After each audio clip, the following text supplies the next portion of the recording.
Hola comunidad. Esta semana tuve la oportunidad de participar en un encuentro con diferentes empresas mineras y bueno, pues estuvimos hablando de los materiales y metales que se utilizan en baterías y cómo iba a ser su evolución en los próximos años con el gran despliegue que se va a hacer en todo el mundo con el tema del vehículo eléctrico y y toda la estrategia de almacenamiento de energía vinculado a las energías renovables.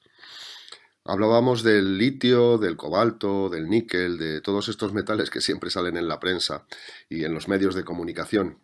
Pero siempre se nos olvida uno que aparentemente no es importante, pero en realidad esconde una importancia mucho mayor de la que todos conocemos. Y este elemento, este elemento es el carbono, en su forma de grafito, que es la forma en la que lo utilizamos habitualmente en el mundo de las baterías. Sabéis que el grafito es el metal, perdón, es el elemento que se utiliza en el ánodo de las baterías de litio-ion, que hoy en día son las más extendidas en su utilización para vehículos eléctricos y, y almacenamiento de energía a gran escala. Pero bueno, también el grafito se utiliza, por ejemplo, en las placas que se utilizan como electrodos en las baterías de flujo redox o en baterías avanzadas como pueden ser las de aluminio-ion, donde el grafito es el cátodo, es el electrodo positivo. El grafito fue descubierto en el siglo XVI y siempre ha sido una materia prima que se ha asociado a las innovaciones tecnológicas del ser humano.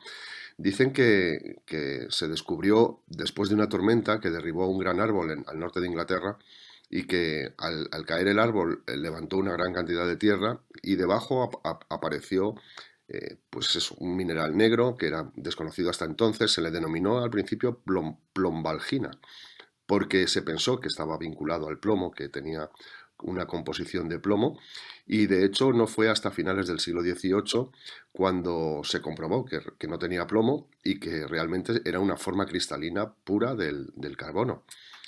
El nombre concreto de grafito se lo dio un alemán, Werner, un mineralogista, en 1789, en referencia al término griego graphein, que significa escritura.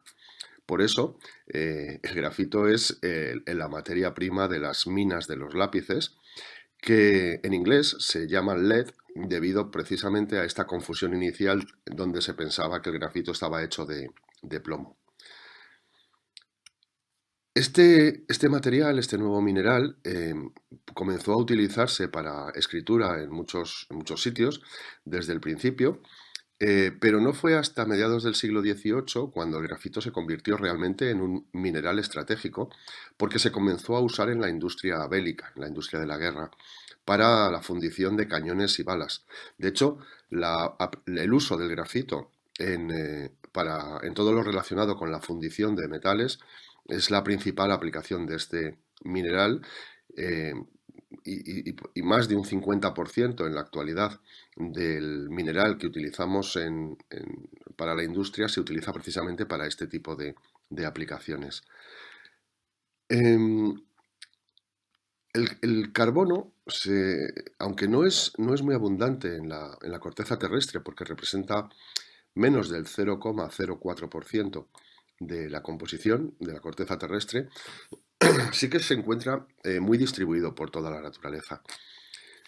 Hay dos formas cristalográficas polimórficas que se definen muy bien en el carbono, que son el diamante y el grafito. El diamante, que tiene un sistema cúbico en su cristalografía, y el grafito, que tiene un formato hexagonal. También, y la forma más común es la forma amorfa, es decir, no cristalina, donde pues tenemos todo tipo de carbones, hollines, etcétera, ¿no? Todo el material que se utiliza en la industria energética en las plantas térmicas para generar electricidad. Mientras que el diamante es una estructura muy dura, muy compacta, tiene unas características de dureza y transparencia muy definidas, el grafito se presenta en una estructura de capas que se ordenan de manera hexagonal y romboédrica, em, proporcionando una estructura donde estas capas de átomos de carbono están fuertemente unidos mediante los llamados enlaces covalentes y forman esta red hexagonal que podríamos denominar nido de abeja. Entre plano y plano, los átomos de carbono se apilan con uniones mucho más débiles y forman unas capas que se pueden deslizar fácilmente una sobre la otra. Esta estructura, tipo de hojas, estructura hojosa, hace que sus propiedades físicas sean totalmente diferentes en el sentido del plano de las hojas o perpendicularmente a ellas. La industria conoce desde hace tiempo que las propiedades del grafito son excelentes para muchas aplicaciones. Hablamos de propiedades como la alta conductividad térmica, la alta conductividad eléctrica también, su flexibilidad y también su empleo o sus características de lubricante. Se utiliza mucho, como decíamos, para la industria siderometalúrgica como material refractario porque tiene la particularidad de que no funde a presión atmosférica.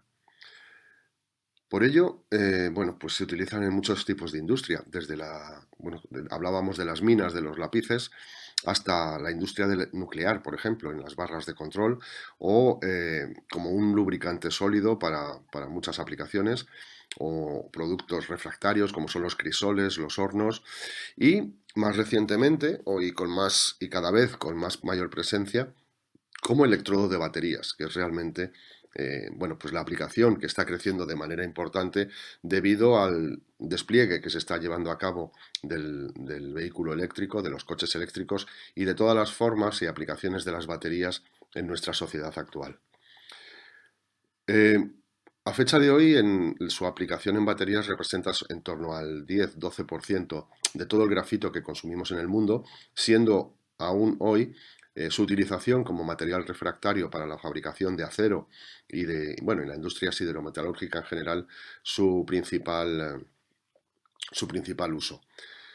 Como curiosidad, deciros que el grafito es tan importante en la fabricación de baterías que, por ejemplo, en una batería de un smartphone llegamos a tener hasta 2 gramos de grafito.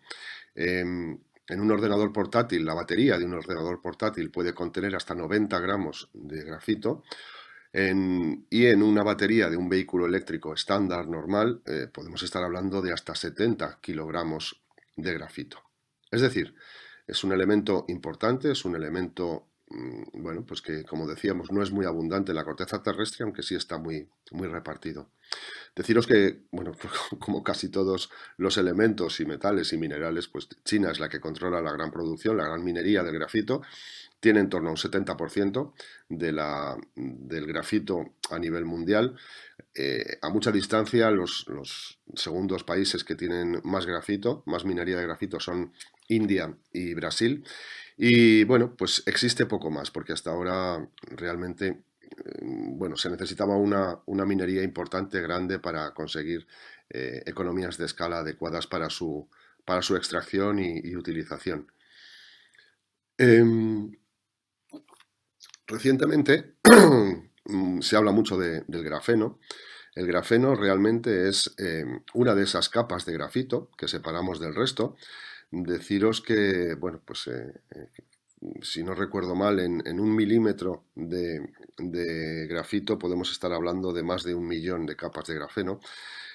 Cada capa de átomos de carbono en formato hexagonal es lo que se denomina grafeno, y el grafeno lo que viene es, de alguna manera, como el material estrella del futuro, viene a acentuar todas las propiedades que tiene el grafito en cuanto a conductividad, tanto térmica como eléctrica, en cuanto a dureza, en cuanto a flexibilidad. Es decir, podríamos decir que se trata de un grafito en su forma más avanzada, hacia lo que la tecnología se denomina nanomateriales, ¿no? que es bueno, pues un poco lo que esperamos todos para el futuro. Se prevé que la demanda de grafeno crezca de manera importante para su utilización en electrodos de baterías en los próximos años. Se habla, pues los más conservadores hablan de un 4% de incremento anual en los próximos 10 años y los más optimistas pues hablan de aumentos mucho más considerables del entorno entre el 20 y el 25% anual. A fecha de hoy, deciros simplemente, y para terminar este audio, que el grafeno realmente se puede utilizar ya como electrodo de baterías y no se utiliza porque su coste de producción actualmente es muy superior al coste de utilización de grafito y las ventajas que ofrece a nivel de prestaciones no compensan esa diferencia de coste. Se prevé, lógicamente, que en los próximos años el coste del grafeno siga bajando y, por lo tanto, llegue un momento, como ha ocurrido con otros materiales, que su aplicación se extienda de manera natural. Y nada más, espero que este audio os haya resultado entretenido e interesante y seguimos contando cosas sobre baterías. Como siempre, por favor, suscribíos a nuestro canal para estar al día y estar al tanto de todos los vídeos que vayamos subiendo. Y deciros que, bueno, pues que ha sido un placer hablar de este material, del que se habla muy poco, pero que yo creo que es muy importante y que va a ser cada vez más importante en el mundo de las baterías.